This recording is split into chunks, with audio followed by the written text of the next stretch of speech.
2022년 독서 연말정산.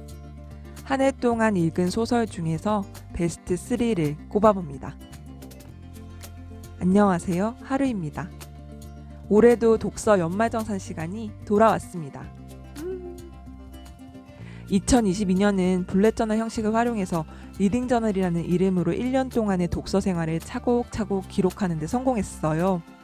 항상 연초에는 다이어리를 열심히 쓰다가 흐지부지 되어서 1년을 꼬박 채워본 적이 없었는데 이번에 처음으로 1년 동안 꾸준히 기록을 이어가는 데 성공했습니다. 독서 기록 그래프를 보면 한눈에 독서량을 확인할 수 있는데요.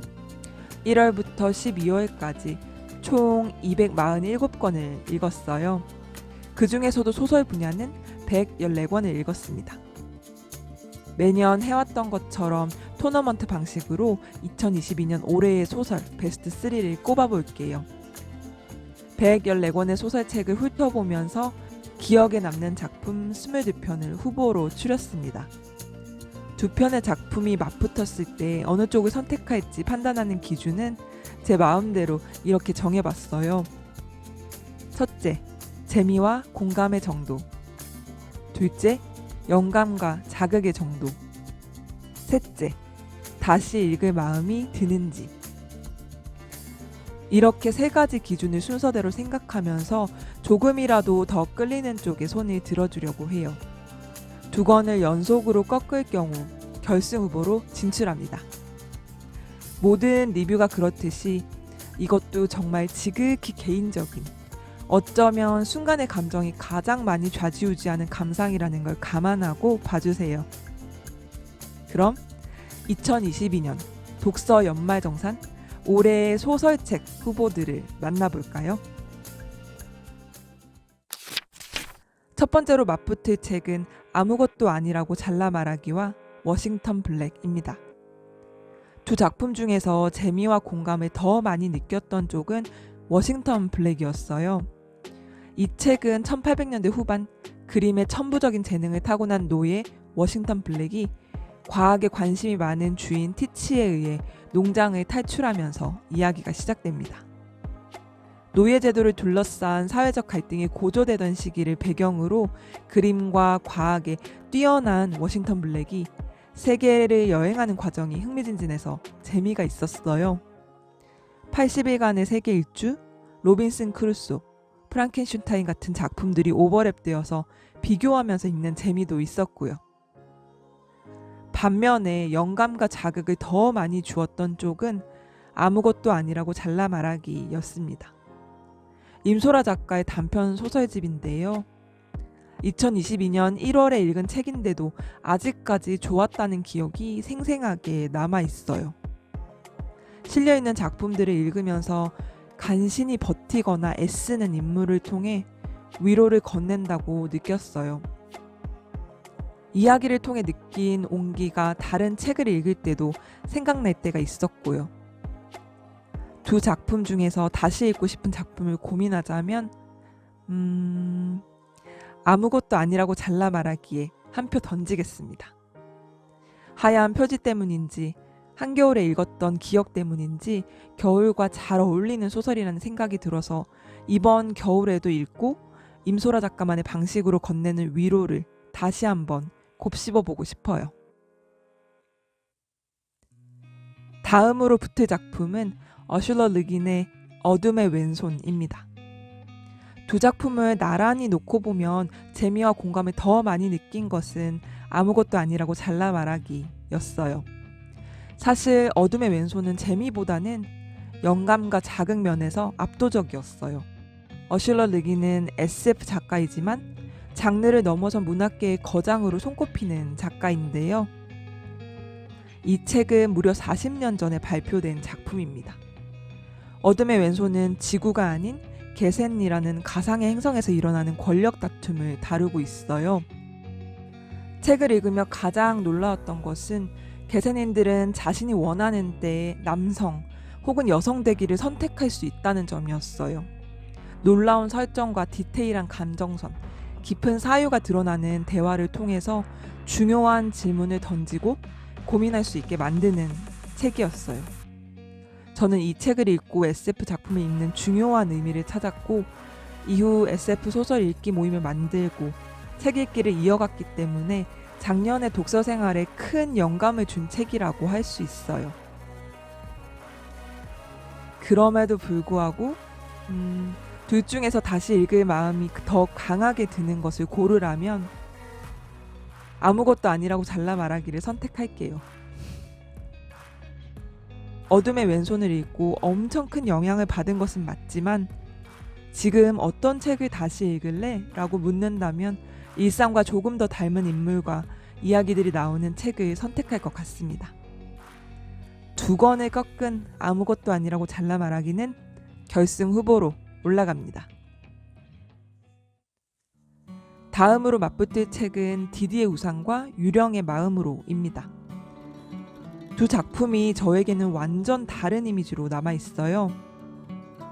황정은 작가의 디디의 우산은 조금 무겁고 묵직한 느낌이에요. 세월호 참사와 촛불 집회를 다루고 삶과 죽음, 혁명의 의미를 묻고 있어서 읽으면서 같이 무거워지고 아득해지는 기분이었어요. 반면 임선우 작가의 유령의 마음으로는 표지에 그려진 유령들의 표정처럼 조금은 엉뚱하고 명랑한 느낌이었어요. 표제작에서 나보다 먼저 그리고 나 대신 나의 감정을 느끼는 유령이 내 옆에 붙어있다는 설정이 재미있었습니다. 그래서 재미와 공감을 느꼈던 책은 유령의 마음으로의, 영감과 자극을 남긴 책은 디디의 우산에 한 표씩 던질게요. 마지막으로 둘 중에서 다시 읽을 마음이 드는 책을 고르라면 디디의 우산에 한 표 던지겠습니다.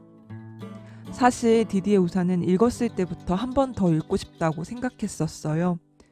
디디나 여소녀처럼 인물의 감정에 대해 조금 더 진득하게 생각하면서 다시 읽어보고 싶어요. 두 표를 받은 디디의 우산이 다음 라운드에 진출합니다. 다음은 옥타비아 버틀러의 와일드 시드입니다. 와일드 시드는 독서 모임을 열어서 함께 읽고 90분 동안 라이브 방송으로 작품의 의미에 대해 이야기하기도 했었는데요. 그러다 보니 재미와 공감 면에서도 영감과 자극 면에서도 와일드 시드에 표를 던질게요. 옥타비아 버틀러의 작품은 모두 재미가 보장된다고 생각해요. 반면에 너무 꼼꼼하게 독서노트를 작성하며 읽기도 했고 관련된 논문도 찾아 읽고 독서 모임에 라방까지 할 정도로 깊게 읽었던 책이라서 다시 읽고 싶은 책은 디디의 우산입니다. 2대1로 디디의 우산은 이만 보내줘야겠네요. 다음으로 맞붙을 책은 야자나무 도적입니다. 이 책은 전 세계 다양한 작가의 페미니즘 SF 단편 작품 28편을 모은 소설집입니다. 무려 700페이지가 넘어서 처음에는 언제 이걸 다 읽지 막막했었는데 막상 읽기 시작하니 정말 다양한 맛의 초콜릿을 하나씩 꺼내먹는 기분이었어요. 창작 시기, 작가의 국적, 작품에 담긴 문화 등 모든 면에서 다양한 작품들이 상상력을 마구 자극합니다. 제가 단편보다 장편 소설을 좋아해서 웬만하면 와일드 시드를 선택하겠지만 28편의 매력이 하나로 뭉쳐진 야자나무 도적을 이기긴 힘들 것 같아요. 재미와 공감, 영감과 자극, 다시 읽을 마음까지 세 가지 면에서 모두 야자나무 도적에 표를 던지고 다음 라운드로 진출합니다.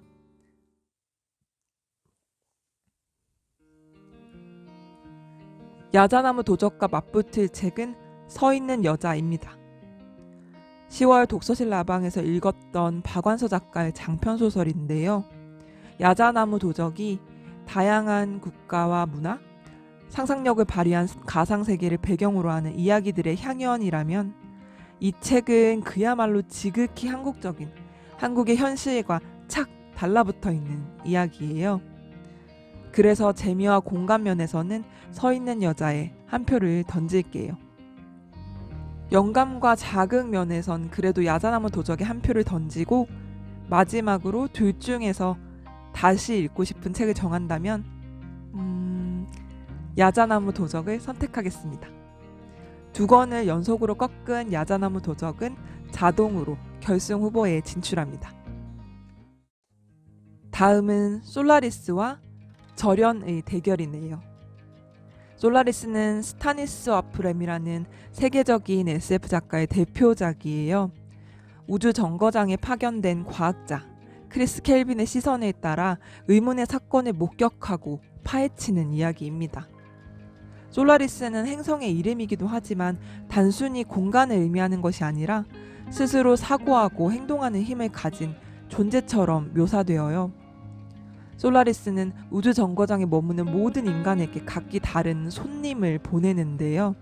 손님의 정체와 그 손님을 받아들이는 인간의 행동을 여러 의미로 해석할 수 있었어요. 1961년도에 발표된 이 소설은 이미 3차례나 영화화되었고 크리스토퍼 놀란 감독도 이 작품의 영향을 받아 인셉션과 인터스텔라를 만들었다고 해요. 저는 넷플릭스의 고요의 바다도 많이 생각이 났어요. 반면에 절연은 2022년 마지막 달 12월에 나온 따끈따끈한 신간도서인데요. 절연이라는 하나의 키워드로 아시아 9개국의 작가들이 펼친 각기 다른 이야기를 모은 단편 소설집입니다. 이 프로젝트는 정세랑 작가의 기획으로 시작되었다고 해요. 저는 다양한 이야기를 경험할 수 있는 세계문학을 좋아해서 이 책을 정말 재미있게 읽었고 팬데믹 이후 많은 것들이 변하고 있음을 느꼈어요. 단순히 질병 때문이 아니라 그것으로 인해 삶에서 무엇이 중요한지 실감하게 되고 이전까지 당연하게 여겨졌던 인간관계의 모양이 달라질 수 있더라고요. 솔라리스와 절연 중에서 재미와 공감, 영감과 자극, 다시 읽고 싶은 마음 3가지 면에서 모두 절연에 표를 던질게요. 사실 2권 다 모두 좋은 책이고 재미있게 읽어서 고민 끝에 49대 51 정도로 마음이 기울어서 선택했어요. 다음은 김유담 작가의 단편집 돌보는 마음입니다. 이 책은 대도시의 일상적인 삶에서 어디에나 존재하는 돌봄의 현장에 집중하고 있어요. 아는 지인의 사연을 읽는 것 같은 기분이 들 정도로 생생한 장면이 많아서 그만큼 집중해서 읽을 수 있었어요.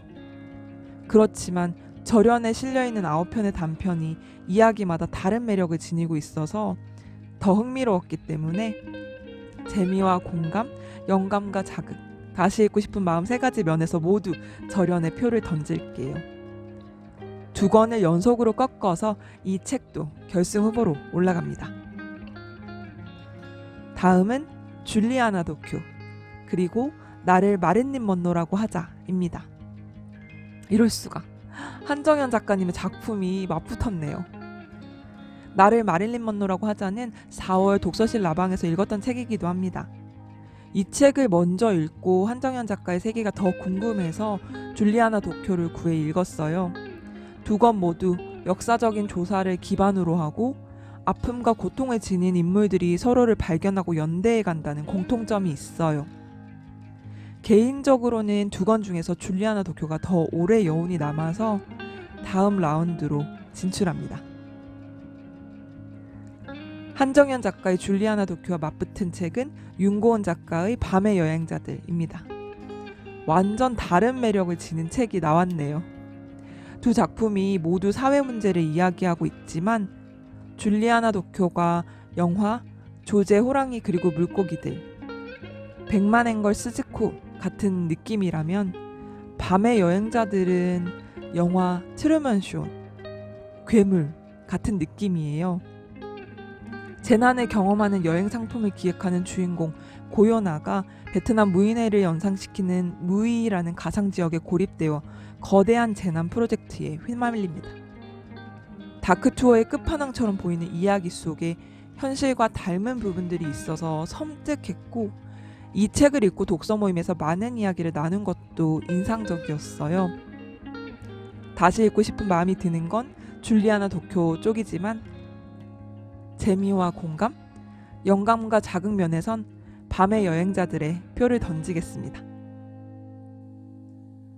다음으로 밤의 여행자들과 맞붙을 책은 안젤라입니다. 이 책은 가장 최근에 읽었어요. 54년에 태어나 한국 사회의 변화를 통과해온 저자 안희옥 작가의 자전적인 이야기가 담겨 있어요.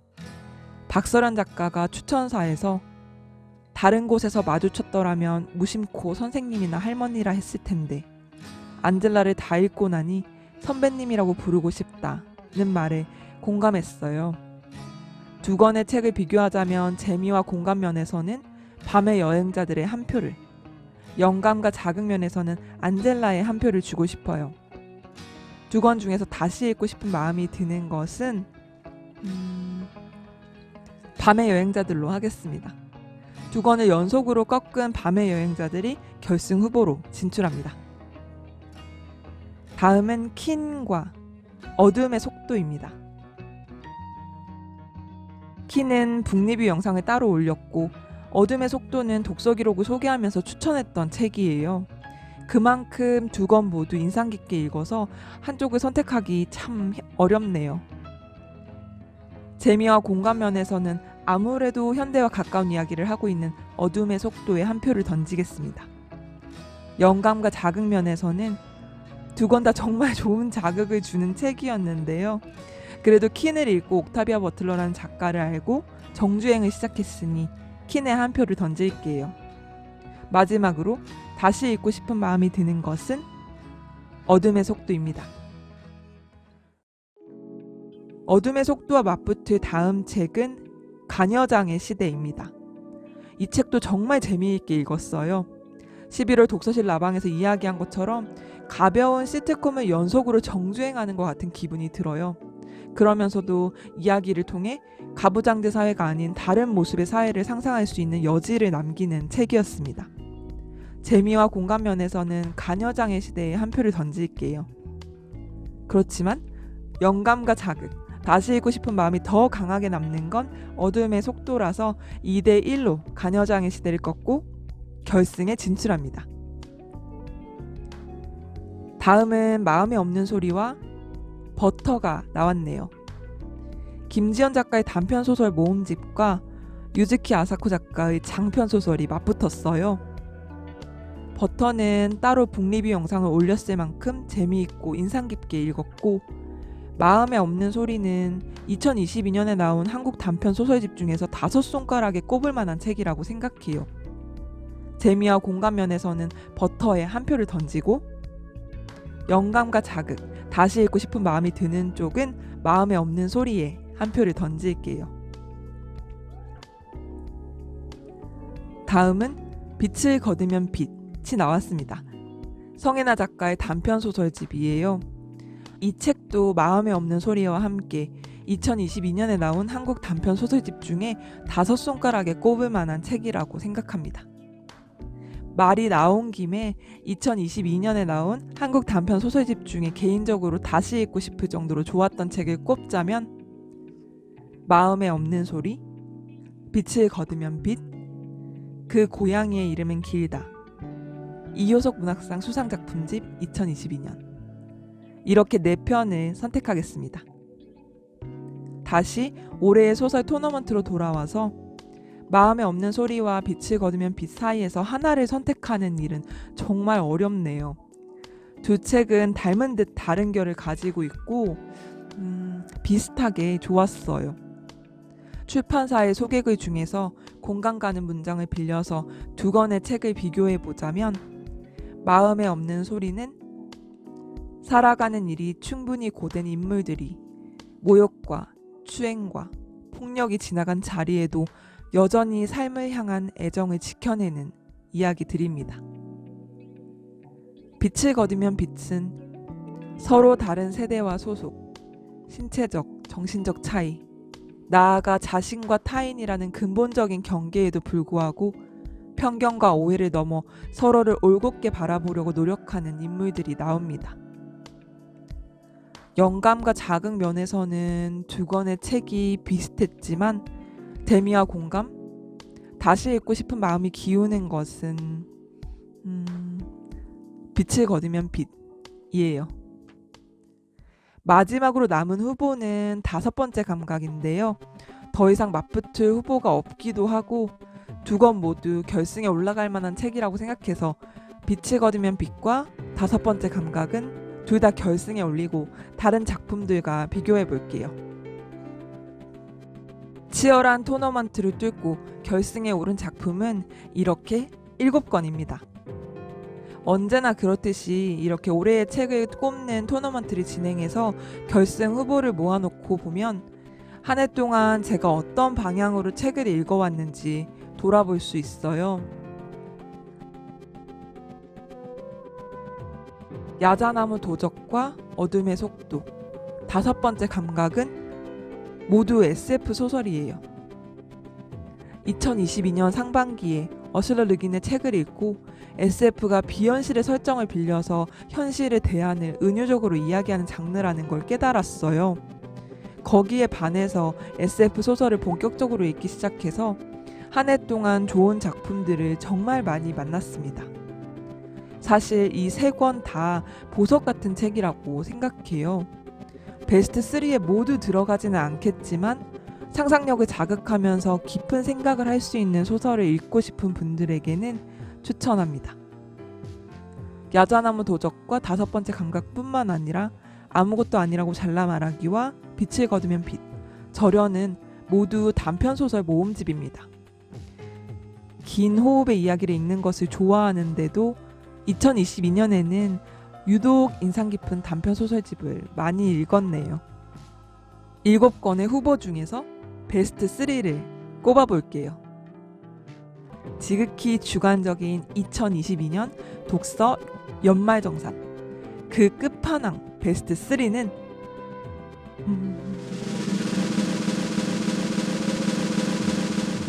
어둠의 속도, 빛을 거두면 빛, 그리고 절연입니다.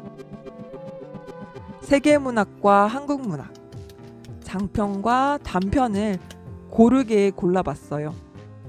아차상으로 한 권 더 더하자면 다섯 번째 감각을 꼽고 싶어요.